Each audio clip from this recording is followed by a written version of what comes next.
happens so fast. In a moment, there can be a suspicion. Then the suspicion becomes a fact. And because of this fact, a commonplace situation becomes shrouded with sinister and frightening implications. Such a moment occurs in this Theater 5 production of The Blue-Eyed People.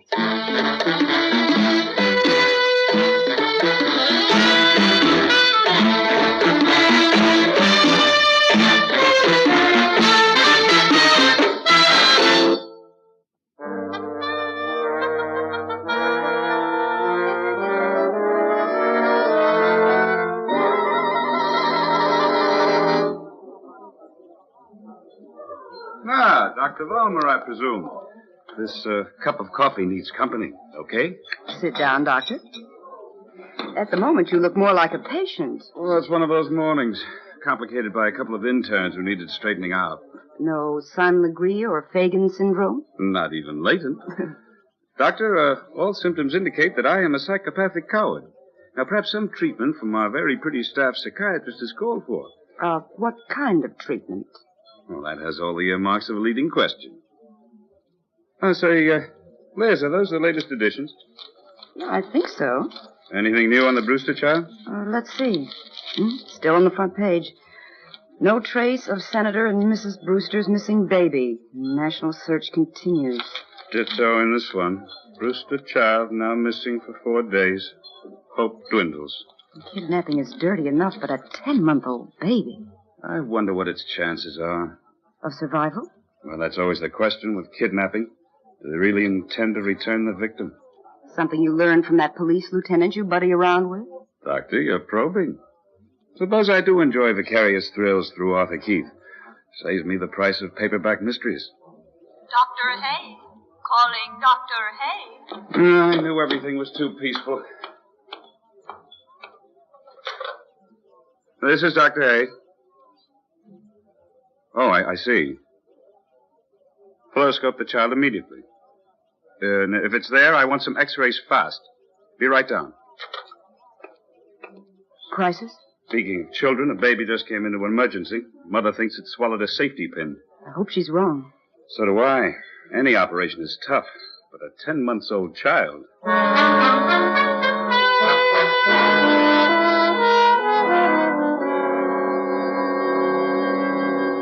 Jack, we shouldn't have come here.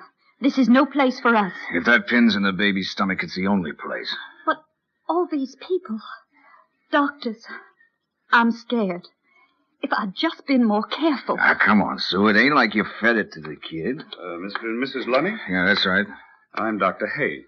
Your baby did swallow a pin. Oh, my Lord. How easy, Sue. Fortunately, we have a series of good x-rays. I'll have to operate, of course. I've given the necessary instructions, and we'll be able to start in about 10 minutes. You're not going to operate on my baby. Sue. He's less than a year old. Mrs. Lunny, I don't mean to frighten you, but it's imperative that I operate as soon as possible. Not without our permission, you won't. And you're not getting it. Dr. Vollmer, would you assist me for a moment? Certainly, Dr. Hay.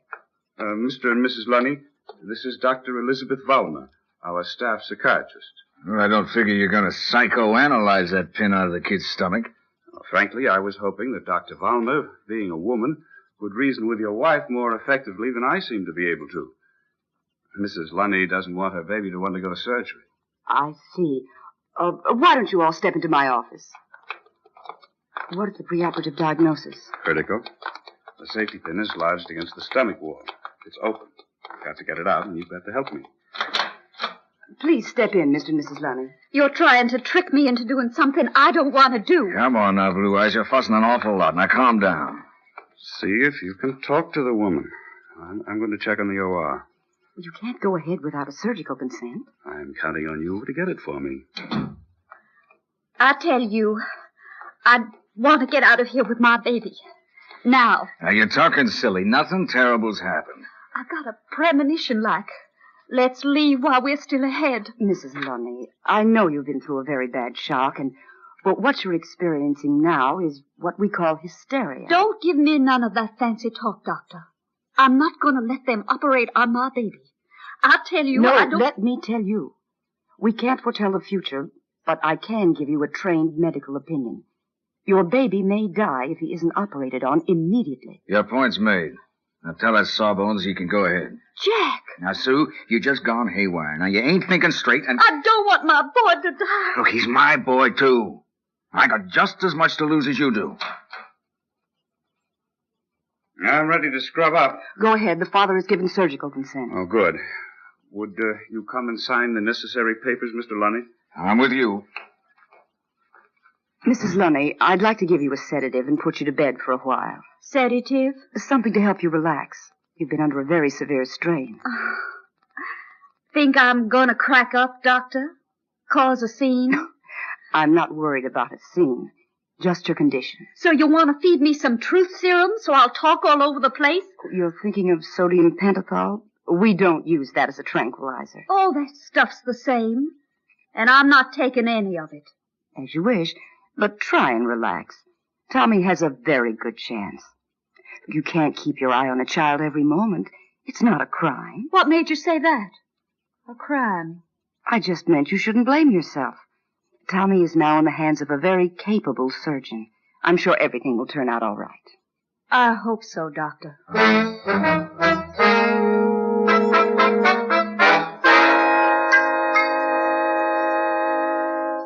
It wasn't easy, but after I assured them the operation was successful, and the child's post-operative period would be fairly short, I finally talked them into going home. You know, Bill, I think I may have a patient in this case. And the mother? There's something strange there. Well, she was irrational, no doubt about it. However, with the child in danger, it's understandable. I'm not throwing feminine intuition at you, but I've got a strange feeling. Some of the things she said. Let me look at that file, will you? 427 Rowaytan Avenue. You know where it is? Yes. You wouldn't feel a little adventurous this evening, would you? And the Lunnies? Yes. You could reassure her about the child's condition. I feel that woman is in trouble. All right, Sherlock. I'll play watch.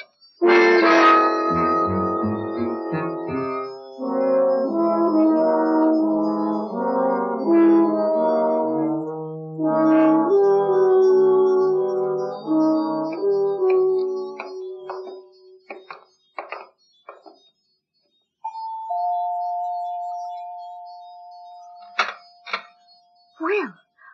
Oh, hello there, Dr. Vollmer.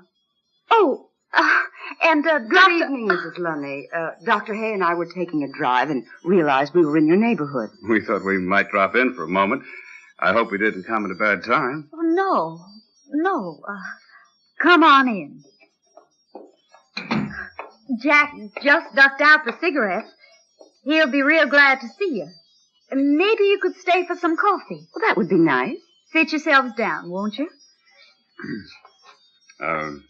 What does Mr. Lunny do, Mrs. Oh, call me Sue, Doctor. Well, Jack's in high steel. Construction work? Yeah, the tall stuff. Jack, he's not afraid of nothing at all. He's big enough so he don't have to be. He's no lightweight. Hope Tommy takes after him. Your son's bone structure may be a little small for that. However, at his age, it's hard to tell. Looky here. I don't know what's keeping Jack, but how about I hustle out to the kitchen and get some coffee going? Well, there's no hurry.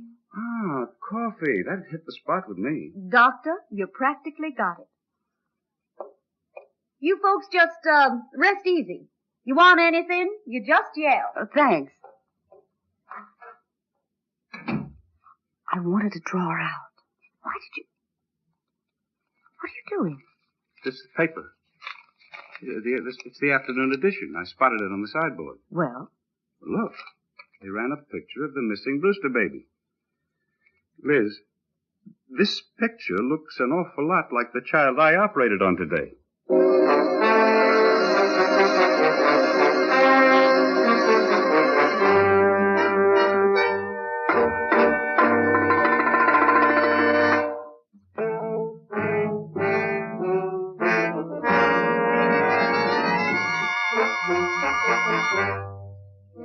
Let me see that picture. If you're right, that means... That Tommy is really the kidnapped Brewster child. What do we do? I know what I'd like to do. Leave. And fast. It's already been commented on that Jack is a very large and strong man. And fearless. I can't say the same for myself. Well, fortis fortuna juvat. Meaning? Fortune favors the brave. All right. Sometimes you have to gamble. On what? A very red face, if I am wrong. And an irate friend at police headquarters. Keep an eye on that kitchen door, Liz. Lieutenant Keith, please. It's urgent. So, baby. Hey, honey, I got... Well, doggone, it's the two doctors from the hospital. Oh, hello, Mr. Lunny. Dr. Hay and I just dropped in to reassure the anxious mother. I am checking with the hospital right now. Lieutenant Keith here. No rest for the medical profession, you know. Yeah, I reckon not. Hello? Anyone on this line? This is Dr. Hay, orderly. Have there been any calls for me? Oh, hello, Bill. What's this orderly been? Fine. I'm at 427 Rowaytan Avenue. Morris 46981. In case I'm needed. Hey, Bill, this is headquarters, not the hospital. Have you got your wires crossed? Definitely not. Did you make a note of that address? Yes. Hey, wait a minute. You in trouble? Well, it's possible. Dr. Valmer's with me. Here's the coffee, folks. Oh, hi, Jack. We got visitors. So I see. Bill. Can't talk, huh? Want me to come over? Excellent. I'm on my way. Forgive me for acting like I live here, but it's part of the routine. Wasn't it nice of them to drop in friendly like, Jack? Yeah, sure was. You didn't have any ideas, did you? Ideas? Here's your cup of coffee, Doctor. Thanks. I mean, Tommy's all right. Tommy? Oh, yes. He's coming along fine. Oh, thank goodness. Oh, that's just wonderful. Now, you just both sit back and relax. You don't have to run right away, do you? Well, we... No, we've got plenty of time. Nice to take it easy for a while, isn't it, Dr. Valmer? Oh, certainly. Nothing like a few quiet minutes away from the hospital.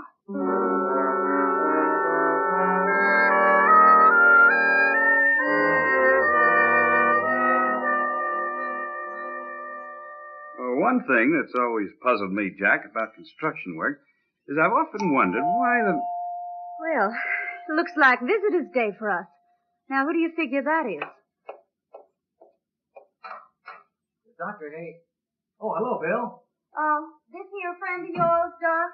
A very welcome one. Mr. and Mrs. Lunny, meet Lieutenant Arthur Keith. Hi. You a cop, fella? That's right. I don't understand this. Well, neither do I at the moment. I removed a pin from the Lunny child today, Arthur. The age given was 10 months. So? This picture of the Brewster child in the afternoon paper, it bears a striking resemblance to Tommy Lunny. Now, say, before you get any ideas, Lieutenant, how long ago was this here kidnapping? 4 days. Well, I don't want to disappoint you, but we've been here for 2 weeks, and Tommy's been right with us. And you can prove it? Don't take our word. Check with the landlord. Sure. Right away. No, wait a minute, Arthur. We'll go along with you. Oh, all right. You two just tag along. And you, Mr. and Mrs. Lunny, just stay put. It's probably just a formality, but if you should get the idea of leaving, I'd have you in custody inside an hour. No strain, Lieutenant. We got nothing to run about. You and your bright ideas. Take the kid to the hospital, you say. Make sure it lives, you say. We took a stupid, crazy chance. We'd have taken a worse chance if that kid had died. Now, you simmer down and get this. My mammy didn't raise me to die young. Now, as long as the kid lives, the worst we can get is 30 years. But if they caught us and that kid was dead, curtains for sure. If they caught us. What do you think happens now with that police lieutenant sniffing around there? Nothing. Now, we sit tight and let them make fools of themselves. We got nothing to worry about.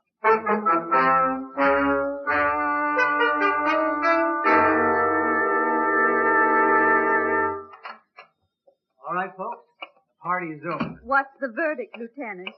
Apologies are in order. The landlord and several of the tenants here confirm your arrival time and the presence of the baby. Doctor, I guess you just better stick to medicine. What Blue Eyes means, you're not much of a Perry Mason. Dr. Hay and I got a little carried away. I'm awfully sorry. Yeah. All right, Bill, say your little piece, too. When did you have your child, Sue? Oh, come on, Doc. Give up, will you? 10 months ago, just like we told you. Then you didn't adopt Tommy. Oh, of course not. Look, Bill, I've got to get back to headquarters. Now let's try and leave gracefully, shall we? Not yet. Jack just referred to his wife as Blue Eye. Of course I did. It's a pet name I have for her. And you're blue-eyed, too. Always have been. What are you getting at? The baby I operated on today had brown eyes. Now that's very interesting. What are you doing? Making a survey? I get it. Tommy can't be their child. What? Lieutenant, maybe you'd better take the doc here into custody. Sounds a little unhinged to me. No two blue-eyed parents can have a brown-eyed child. That's the Mendelian law. Now, wait a minute. Let me have that again. It's the law of genetics established by Gregor Mendel. Look, I've had enough of this jaw wagging. How about you folks leave it? Now, this Mendelian law, will it stand up in court, Bill? Like a rock. No chance of some smart lawyer exploding it. Lieutenant, it's as foolproof as fingerprints. Okay. That's good enough for me. Now, wait a minute. Hold it, Jack. You try and arrest us. You're going to make a fool of yourself. I'll risk it. I'm taking you both in on suspicion. Oh, you are? And how do you figure to prove that Tommy ate our baby? By quoting some fancy law? The first thing I'll do is have you examined, Mrs. Lunny, just to see if you really had a child 10 months ago. And I'll check on the child's birth certificate, and the doctor who gave delivery, and your whereabouts at the time of the kidnapping. You know, it takes the machinery of the law a little while to get going, but it is very thorough. They got us, Sue. Shut up. They are just talking. No, they ain't. Once they got a real suspicion, once they start to check, we're up the creek. Just a couple of small timers, honey. We tried to pull off a big score and blew it. All right, Lenny. How'd you do it? Well, Sue's sister Kay had a kid 10 months ago. About the same time the Brewster kid was born. I see. Then we got the idea. Will you stop shooting off your mouth? It's all over, Sue. Go on, Lenny, go on. It'll help you in court if you come clean. We came up here 2 weeks ago. We brought Kay's kid with us. We told her and her husband that we'd take care of the baby for a while so they could have a couple of weeks' vacation. Well, we made sure everybody knew we had the kid. Uh-huh. Then we drove down south 5 days ago and returned the baby to Sue's sister. As soon as I got back, we snatched the Brewster's child. We had a built-in alibi. I figured it was foolproof. Yeah. Okay. We'll get that on paper and signed down at headquarters. There's just one thing I wish right now. Don't look at me. Nah, I'm not bugged at you, Doc. It's that joker Mendel. He really fixed us. Oh, I'd like to have him alone for about 5 minutes. I'm afraid you can't. Gregor Mendel, who founded genetics, has been dead for over 300 years. Well, thank you, Doctor. You've been a great help.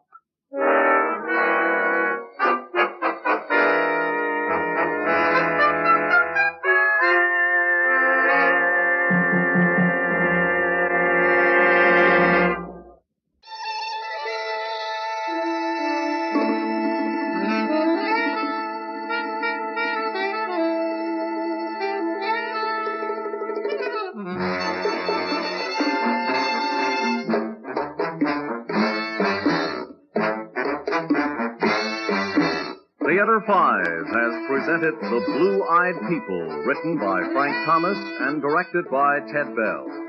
In the cast, Francis Spanier, Marco Daniels, Stan Watt, June Graham, and Owen Jordan.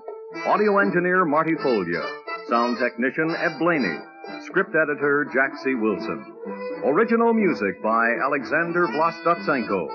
Orchestra under the direction of Glenn Osser. We hope you